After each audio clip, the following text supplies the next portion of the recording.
Ja, s to knjigo sva zajela zadnjih 20 let delovanja slovenskega gospodarstva v prejšnji družbeno-politični ureditvi, se pravi v času socializma.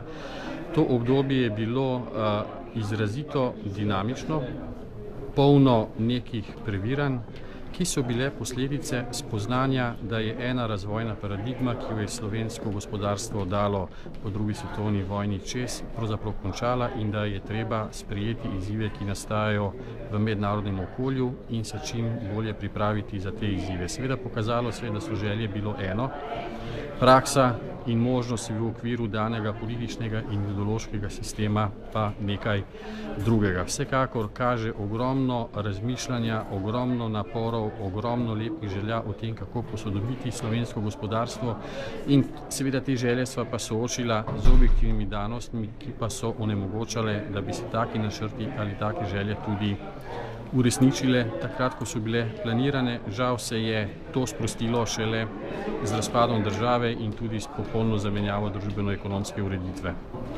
Pa se lahko Slovenija kaj nauči na podlagi tega obdobja? Kaj lahko recimo trenutno potegnemo od tega?